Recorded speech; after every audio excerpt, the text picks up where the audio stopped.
ಎಲ್ಲರಿಗೂ ನಮಸ್ಕಾರಗಳು. ಸೀರೆ ಫಾಲ್ ಹಾಕೋದಕ್ಕಿಂತ ಮುಂಚೆ ಸೀರೆ ಫಾಲನ್ನು ಎಷ್ಟು ಗಂಟೆ ನೆನೆಸಬೇಕು, ಯಾವ ರೀತಿ ವಾಶ್ ಮಾಡಬೇಕು ಅನ್ನೋದನ್ನು ನಾನು ಕಳೆದ ವಿಡಿಯೋಗಳಲ್ಲಿ ತಿಳಿಸಿದ್ದೀನಿ.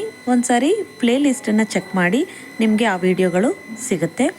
ನಾನು ನೈಟ್ ಫುಲ್ಲು ನೆನೆಸಿ ಬೆಳಗ್ಗೆನೇ ಈ ರೀತಿ ವಾಶ್ ಮಾಡಿ ಹಾಕ್ತೀನಿ. ಮಳೆ ಬರ್ತಾ ಇರೋದ್ರಿಂದ ಮನೆ ಒಳಗಡೆ ನಾನಿಲ್ಲಿ ಹಾಕ್ಕೊಂಡಿದ್ದೀನಿ. ಇದೆಲ್ಲ ಒಣಗಿದ ನಂತರ ಈ ರೀತಿಯಾಗಿ ಐರನ್ ಮಾಡಿ ಇಟ್ಕೊಳ್ತೀನಿ. ನಾನು ಒಂದಿನ ಮುಂಚೆನೇ ಫಾಲು ಮತ್ತು ದಾರಗಳನ್ನು ಮ್ಯಾಚ್ ಮಾಡಿ ಇಟ್ಕೊಳ್ತೀನಿ.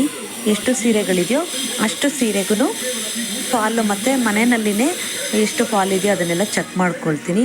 ಹಾಗೆ ದಾರಗಳು ಇದೆಯಾ ಇಲ್ವಾ ಅಂತ ಚೆಕ್ ಮಾಡ್ಕೊಳ್ತೀನಿ. ಯಾವುದ್ಯಾವುದಕ್ಕೆ ದಾರ ಇಲ್ಲ ಅದನ್ನು ನಾನೊಂದು ನೋಟ್ ಮಾಡಿ ಇಟ್ಕೊಂಡು ಅಂಗಡಿಗೆ ಹೋಗ್ತೀನಿ.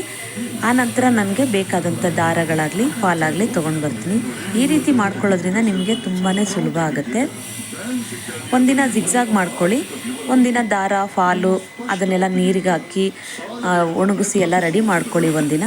ಇನ್ನೊಂದು ದಿನ ಕೂತ್ಕೊಂಡು ಸ್ಟಿಚ್ ಮಾಡಿಕೊಂಡು ಎಮ್ಮಿಂಗ್ ಮಾಡ್ಕೊಳ್ಳಿ.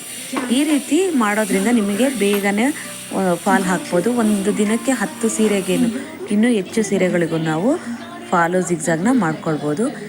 ಈ ಥರ ಟಿಪ್ಸನ್ನು ಫಾಲೋ ಮಾಡಿ, ಖಂಡಿತವಾಗ್ಲೂ ನಿಮಗೆ ಈಸಿ ಆಗುತ್ತೆ, ಕಷ್ಟವೂ ಕೂಡ ಅನಿಸಲ್ಲ. ನಾನು ಈ ರೀತಿ ಕೆಳಗಡೆ ಹಾಕ್ಕೊಳ್ತೀನಿ ಸ್ಟಿಚಿಂಗ್ ಮಾಡೋದಕ್ಕೆ. ಸ್ಟಿಚಿಂಗ್ ಆಗಿದ್ದನ್ನು ಚೇರ್ ಮೇಲೆ ಹಾಕ್ಕೊಳ್ತಾ ಬರ್ತೀನಿ. ಇನ್ನೂ ಇಷ್ಟು ಸ್ಯಾರಿಗಳಿದೆ, ಇದಕ್ಕೆಲ್ಲ ನಾನೀಗ ರೆಡಿ ಮಾಡಿ ಇಟ್ಟಿದ್ದೀನಿ ಫಾಲ್ನ. ಇದು ನಾಳೆಗೆ ನಾನು ಹಾಕೋದಕ್ಕೆಲ್ಲ ರೆಡಿ ಮಾಡಿ ಇಟ್ಕೊಳ್ತೀನಿ. ಈ ರೀತಿ ಹರಡ್ಕೊಂಡಿದ್ದೀನಿ ಅಂತ ಏನು ಅಂದ್ಕೊಳ್ಬೇಡಿ. ನಾನು ನೀಟಾಗಿ ಕೆಳಗಡೆ ಚಾಪೆ ಹಾಕಿ ನಾನು ಜಿಗ್ಜಾಗ್ನ ಮಾಡಿ ಹಾಕಿರ್ತೀನಿ. ಪದೇ ಪದೇ ಫೋಲ್ಡ್ ಮಾಡ್ಕೊತ ಕೂತ್ಕೊಂಡ್ರೆ ನಮಗೇನೆ ಲೇಟ್ ಆಗುತ್ತೆ. ಹಾಗಾಗಿ ನಾನು ನೀಟಾಗಿ ಈ ರೀತಿಯಾಗಿ ಹಾಕ್ಕೊಂಡಿರ್ತೀನಿ.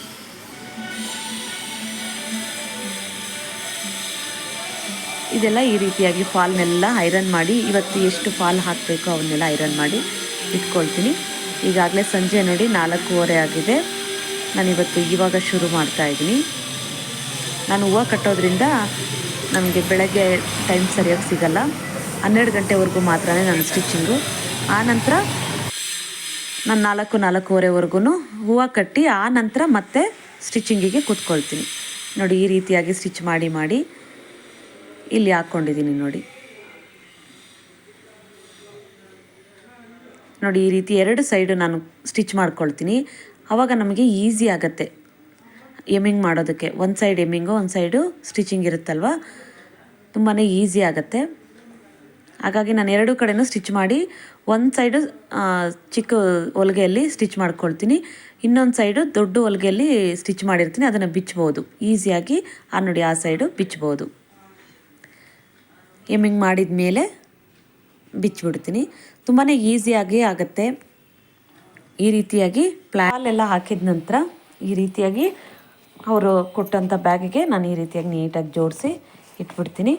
ಕೆಲವೊಂದನ್ನು ಬ್ಲೌಸ್ ಸ್ಟಿಚಿಂಗ್ ಬೇಡ ಅಂತ ಹೇಳಿರ್ತಾರೆ, ಅದನ್ನು ಕೂಡ ಅವ್ರ ಬ್ಯಾಗ್ಗಳಲ್ಲಿ ಇಟ್ಬಿಡ್ತೀನಿ.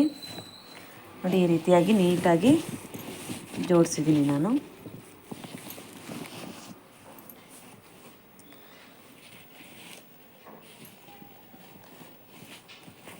ಯಾರ್ಯಾರು ಕೊಟ್ಟಿರ್ತಾರೆ ಅಂತ ನಮಗೆ ಗೊತ್ತಿರುತ್ತಲ್ವ, ಹಾಗೆ ಅವ್ರವ್ರ ಬ್ಯಾಗಲ್ಲಿ ಹಾಕಿ ರೆಡಿ ಮಾಡಿಬಿಡ್ತೀನಿ. ಈ ರೀತಿ ಪ್ಲ್ಯಾನ್ ಮಾಡಿಕೊಂಡು ಮಾಡಿ, ಖಂಡಿತವಾಗ್ಲೂ ನಿಮಗೆ ಫಾಲ್ ಹಾಕೋದಕ್ಕೆ ಈಸಿ ಆಗುತ್ತೆ. ಒಂದು ದಿನಕ್ಕೆ 10 ಸೀರೆಗಿಂತ 15 ಸೀರೆ ಆದ್ರೂ ನಾವು ಫಾಲೋ ಜಿಗ್ಜಾಗ್ನ ಮಾಡ್ಬೋದು. ವಿಡಿಯೋ ಇಷ್ಟ ಆದರೆ ಒಂದು ಲೈಕ್, ಒಂದು ಕಮೆಂಟನ್ನು ಮಾಡಿ. ದಯವಿಟ್ಟು ನನ್ನ ಚಾನಲನ್ನು ಸಬ್ಸ್ಕ್ರೈಬ್ ಮಾಡಿಕೊಳ್ಳಿ. ಇದೇ ರೀತಿ ಟೈಲರಿಂಗ್ ವಿಡಿಯೋಗಳನ್ನ ನಾನು ತಿಳಿಸ್ತಾ ಇರ್ತೀನಿ. ಧನ್ಯವಾದಗಳು. ಪ್ಲೀಸ್ ಒಂದು ಲೈಕ್ ಮಾಡೋದನ್ನು ಮರಿಬೇಡಿ. ಒಂದು ಕಮೆಂಟನ್ನು ಹಾಕಿ. ನಿಮಗೆ ಬೇರೆ ಯಾವುದೇ ಟೈಲರಿಂಗ್ ಬಗ್ಗೆ ಯಾವುದೇ ಮಾಹಿತಿ ಬೇಕಿದ್ದರೆ ಒಂದು ಕಮೆಂಟ್ನ ಹಾಕಿ, ನಾನು ತಿಳಿಸ್ಕೊಡ್ತೀನಿ. ಧನ್ಯವಾದಗಳು.